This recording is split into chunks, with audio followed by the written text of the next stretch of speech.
Ավտոմոբիլային փորձագետ «За рулем» ամսագրի ներկայացուցիչ Սերգեյ Զինովիևը թվարկել է երկրորդ սերնդի Volkswagen Tiguan crossover-ի 6 թերությունները։ Մեդիա համակարգը շատ մեքենաների մոտ երբեմն խափանվում է եւ հին եւ նոր տարբերակներում։ Մնացած էլեկտրոնիկան գործում է գրեթե առանց խափանումների, նշել է Զինովիևը։ Բացի այդ, փորձագետի խոսքով մեքենայի էլեկտրական ապակիները կարող են խափանվել 150,000 կիլոմետրից հետո։ 2 լիտրանոց շարժիչներում ջրի եւ յուղի պոմպերը, փուլային կարգավորիչները եւ ժամանակային շղթան կարող են մաշվել 100,000 կիլոմետրից հետո, ասել է փորձագետը։ 1.6 լիտրանոց շարժիչը մթնոլորտային է, բայց ուղղակի ներարկմամբ քիչ մեքենաներ են գալիս մեխանիկական փոխանցման տուփով։ Մեծ մաս ունի Aisin TF73CC հիդրավլիկ ավտոմատ, որը համարվում է անփոփոխելի, սա թերևս նմուշում լավագույն համադրությունն է, նշել է փորձագետը։ Մասնագետի խոսքով մինչև 80,000-ից 100,000 կիլոմետր ոչինչ չի փչանում, միայն էլեկտրոնիկան է պարբերաբար խափանվում, կախոցը ամուր է,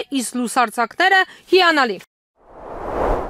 Վիետնամի կենտրոնական հատվածում տեղատարապ անձրևների հետևանքով զոհերի թիվը հասել է 42-ի։ Հուե քաղաքում նոր ջրհեղեղի հետևանքով, որտեղից տարանվել է 400 բնակիչ, երկուշաբթի օրը հաղորդել է Vietnam News պետական լրատվական պորտալը։ Մինչ օրս տարածաշրջանում անբարենպաստ եղանակային պայմանների պատճառով մահացել կամ անհետ կորել է 42 մարդ։ Օդերևութաբանները նախազգուշացնում են հետագա անձրևների մասին, հաղորդում է պորտալը։ Ավելի վաղ վիետնամական լրատվամիջոցները հայտնել են, որ ջրհեղեղների հետևանքով զոհվել է 37 մարդ։ Հենց որ կենտրոնական Վիետնամում ջրհեղեղները սկսեցին նվազել, վատ եղանակը վերադարձավ։ Հուե քաղաքում տարանվել է ավելի քան 400 մարդ, իսկ Դա Նանգում գետերը դուրս են եկել ափերից, ասվում է հաղորդագրության մեջ։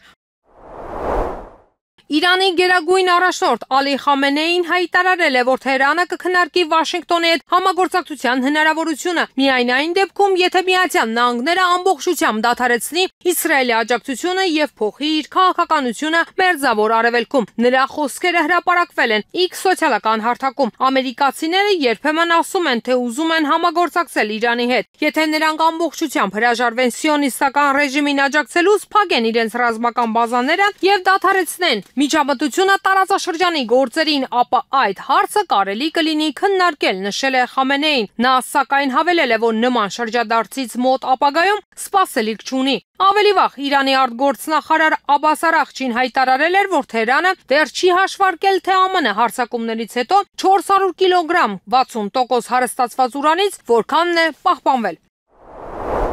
Եվրոպական միության եւ հարավամերիկյան ընդհանուր շուկայի Մերկոսուր միջև առևտրային համաձայնագիրը շուտով կարող է դատարանում վիճարկվել Եվրախորհրդարանի անդամների կողմից, հաղորդում է Եվրոակտիվ պորտալը։ Հաջորդ շաբաթ համաձայնագրի հակառակորդների միջկուսակցական խումբը Եվրախորհրդարան կներկայացնի բանաձև, որով կոչ կանի Եվրոպական դատարանին որոշել, թե արդյոք Մերկոսուրի հետ համաձայնագիրը համապատասխանում է Եվրամիության պայմանագրերին։ Եթե բանաձևն ընդունվի եւ դատարանը համաձայնվի քննել գործը, համաձայնագրի վերջնական մշակման գործընթացը կարող է տարիներ շարունակ ձգձգվել։